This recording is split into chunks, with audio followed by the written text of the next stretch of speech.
ආස්වැසුම නවතම තොරතුරු YouTube නාලිකාවට ඔයාලා හැමදෙනාවම සාදරයෙන් පිළිගන්නවා. ඉතින් අද මේ වීඩියෝ එක ඔයාලා ළඟට අරගෙන එන මම සඳුන්. ඉතින් අද මේ වීඩියෝ එකෙන් කතා කරන්න බලාපොරොත්තු වෙන්නේ දෙවන අදියරේ අයට මුදල් ලැබෙන පටිපාටිය සම්බන්ධයෙන්. ඉතින් මේ වන විට දෙවන අදියරේ තේරීපත් වූ සාමාජිකාවන්ට ඒගොල්ලන්ගේ මුදල් වල අඩුපාඩුවක් වෙලා තියෙනවා. ඉතින් ඔගොල්ලෝ දන්නවා ඇති සිස්ටම් එකට මුදල් වැහැල්ලත් නැහැ. බොහෝ දෙනෙක්ගේ බැංකු ගිණුම් වලට මුදල් වැටීම සිද්ධ වෙලත් නැහැ. ඉතින් මේ වගේ ප්‍රශ්න කිහිපයක් තියෙනවා.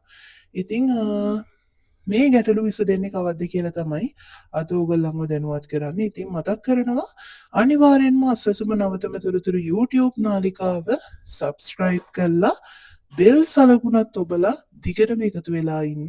එතකොට ඔයාලට මේ විදිහට අස්වැසුම සම්බන්ධ සියලුම නිවුස් එසැනින් ඔබ ළඟට ගෙන්වා ගැනීමට හැකියාව ලැබෙනවා. හරි. ඉතින් දෙවන අදියරේ ඔක්තෝබර් නොවැම්බර් මාසවල සල්ලි සහ හිඟ මුදල් අනිවාර්යෙන්ම ඔයාලට වැටෙනවා. ඉතින් මේ වෙද්දී සිස්ටම් එකේ එරර් එකක් තියෙනවා දෙවන අදියරේ අයගේ.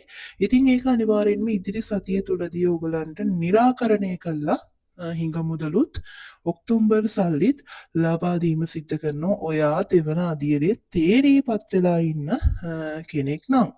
ඉතින් කලබල වෙන්න එපා. අනිවාර්යෙන්ම සල්ලි නොදී ඉන්නේ නැහැ. සල්ලි දෙනවා.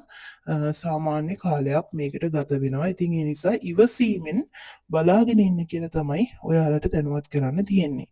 ඉතින් සාමාන්‍යයෙන් නොවැම්බර් 10 වෙනිදාට පෙර ඔගලන්ට ඔක්තෝබර් මාසයට අදාළ මුදලුත් මේ විදිහට වැටෙනවා කියලා තමයි දැනගන්න ලැබිලා තියෙන්නේ. ඉතින් මේ දේවල් හරියටම ඔයගලන්ට දිනත් එක්ක තොරතුරු ලැබිච්ච ගමන්ම අරගෙන එනවා. ඉතින් ඒව දැනගන්න නම් අනිවාර්යෙන්ම අස්වැසුම නවතම තොරතුරු YouTube නාලිකාවත් එක්ක එකතු වෙලා ඉන්න කියලා මතක් කිරීම කරනවා. ඉතින් වීඩියෝ එක වටිනවා නම් අනිවාර්යෙන්ම ලයික් එකක් දාන්න. ඉදිරියටත් මෙවැනි දේවල් දැනගන්න දැන්ම YouTube නාලිකාව subscribe කරලා එකතු වෙන්න. එහෙනම් නැවත අලුත් වීඩියෝ එකකින් සම්බන්ධ වෙනකං සියලුම දෙනාට ජය ජය වේවා.